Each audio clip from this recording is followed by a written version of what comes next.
Hello everyone, welcome back to my channel. I am Sis Paula, and if you have not subscribed, make sure you do that because I have a lot of amazing stuff to share with you guys to educate you. And so if you have lived in Nairobi for at least 2 years, I know you have a tale about how you lost your phone. So today we'll be doing this series called Nairobbery. And today I'll be talking about the 10 ways that you can lose your phone in the streets of Nairobi. So make sure you stick up to the end of this video so that you'll be on the lookout in case you fall prey to this. You'll be prepared. You might save your friend, so make sure you send this to your friend, send to your family, and let them know and watch out. So the first way that we'll talk about is fellow passengers. Yes, so the people who you're seated next to, especially if you don't know them, you're always told not to talk to strangers. And especially in a matatu, I have had these stories a lot. The people who you're sitting next to, they distract you. For example, they tell you, open the window. Mara, they tell you to close the window. They tell you to songa songa. They just try to distract you, and that moment when you're like trying maybe to close the window, they steal from you. And some even use a suitcase, like the way you hold a suitcase, you definitely see it's closed, but below at the bottom there's a hole, and they put their hand inside the suitcase. I don't know how it happens, but I've been told that story. So they use a suitcase and access your bag. You will not have an idea. So do not talk to strangers in a matatu. Number two is, unfortunately, our conductors and our drivers.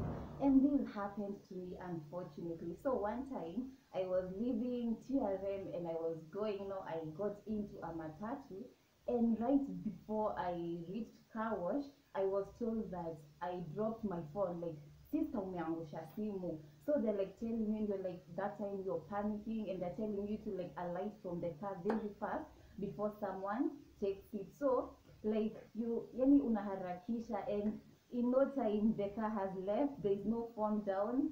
And I tried chasing the matatu with a motorbike. I could not catch up with it. That's how my phone went. Also, I once caught another conductor trying to pickpocket me as I was getting inside the matatu. So it means these conductors and drivers sometimes are working together with thieves. You have to watch out for them.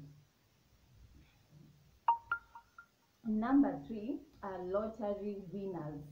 Yes, so you meet someone in town. I've had this especially around Archives, Bazaar, that area. So you meet someone and they tell you like, I am from Meru, I don't know Nairobi, but I have won a lottery, and I am scared that the taxi people outside Nation Center might snatch the lottery card if they find out I have won certain amount. And so they convince you to help them go into Nation Center because they don't know Nairobi, and you'll be awarded with like 10,000, 20,000, and you're like, all that money for helping someone, I'm down for it. So the moment you go there, I don't know how they do it, but they convince you to leave like your ID or your phone with them. I don't know how they will convince you, but most people fall prey for it.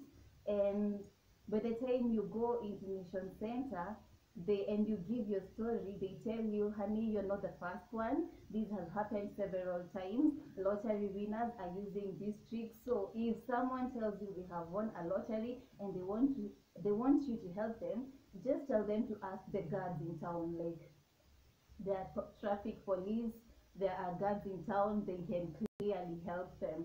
So the fourth way, oh my god, people can be heartless. Imagine job interviews. Yes, you can lose your phone through job interviews, especially these jobs for being brand ambassadors, the BAs, for brand activation, brand ambassadors, whatever you call it. So I have read several stories where girls went for interviews, and the guy who was doing the interview was like, my phone is off, so if you don't mind helping me with your phone so that I can call another girl who's also supposed to come for this interview. And of course, you're in an interview, so you lend them your phone and they pretend like there's no network, so they stand up the way people try to look for network.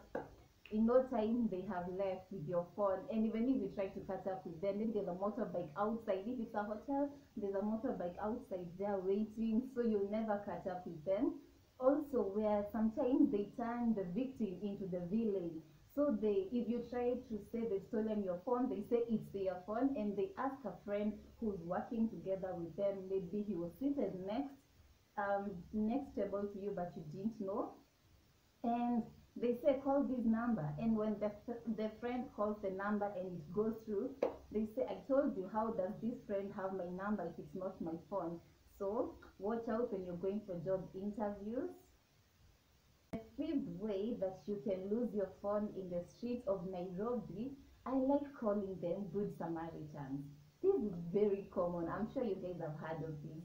So these people, they pretend to have collected money in an envelope on the road, and they ask you, are you the one who has dropped this money? And you're like, no, it's not me. And when you look in that envelope, it's the envelope that usually have a clear part, like it's transparent, so you can see inside and you clearly see it's money, it's bundles of money. And they're like, maybe it's that old woman over there, and they're like, let's go and give the money to her.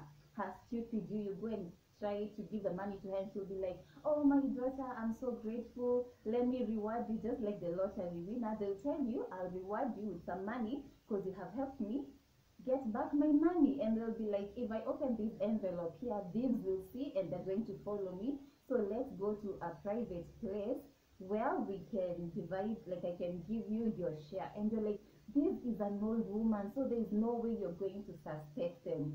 And unfortunately, when you go to that dark alley, they steal your phone, everything you have. And if you have nice shoes and a nice jacket and nice wig, by the way, they might as well take that. The sixth way that you can lose your phone is through a car window.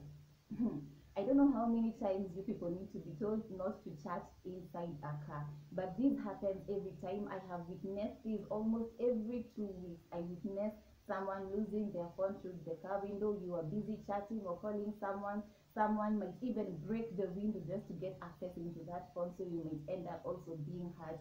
So it's just easy. Don't chat inside the phone. How long are you going to be in that matatu? Maybe 45 minutes or 1 hour. Just wait until you get into your house before you go ahead. The seventh way you can lose your phone in the street is very, very interesting. I have not experienced this, and if you guys have experienced this, I would like you guys to tell me in the comment section. Tell me how it was for you. It's called kamote or chance. Yes. So people say that some thieves use chance to steal not just your phone, but even the laptop, your money, whatever it is you are with in town or on the road. So apparently they use this chance to confuse you, and they make you do everything. So they'll ask you questions, your details, your PIN for your ATM, for your phone. You give them every detail. You can even transact with yourself. You're the one transacting the money. You send it willingly to their phone, and you even take loans for them.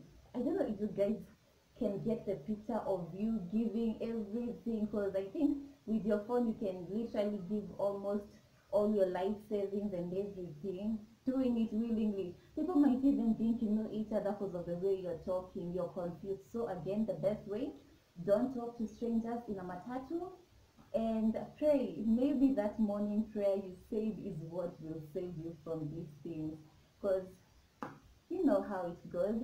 So the eighth way you can lose your phone in the streets of Nairobi are through pickpocketers. I don't think I even need to explain this, because it's so common. When you are in crowds, that's when you need to watch out most for these pickpocketers, because that point penye mmesukumana is when they can get access into your bag, into your pocket, and you will just continue walking in the street thinking everything is okay, until maybe you want to call someone and realize you don't have a phone. Some of them even use, I've had where one used a sharp knife, cut a handbag, got access to everything in that bag without the lady knowing, and replaced the weight that was in the bag. So when she got into her house, opening the purse, it was empty with a very big cut, and she did not realize anything. And then also pickpocketers. Oh my god, these people are heartless. One time I witnessed where a lady fainted, and when we were trying to help, one of the guys who was pretending to be helping stole her phone, and he was even trying to steal the money just that he saw it. So they take advantage of any situation. They don't care. They have to leave, whether it means killing someone or not. The ninth way So the ninth way that you can lose your phone are through motorbike riders or boda boda guys. So this one has happened to me once again at Yaya Center. So I was waiting for my friend, and a motorbike passed by, and there was a passenger there, and he tried snatching my phone from me. And also I witnessed at Ojijo roundabout, a lady was snatched her handbag by a motorbike guy. So the best thing you can do is, if you're walking on the street, if you put your bag on the side where cars and motorbikes are passing, you put it on the other side. And the 10th way is being snatched on the street. This happens all the time. Sometimes you cannot control it. They can snatch your bag, they can snatch your phone when you're talking, maybe even at an M-Pesa, trying to withdraw your money, and they just snatch it, and there's no way you can catch up with these people. In fact, when they steal from you and they're going into a dark alley, don't follow them, because most of the time they don't work alone, so you might end up getting into more danger. And those are the 10 ways that you can lose your phone in the streets of Nairobi. If you think I've left out something, you can leave it in the comment section. Make sure you subscribe and catch me in the next video. Bye bye.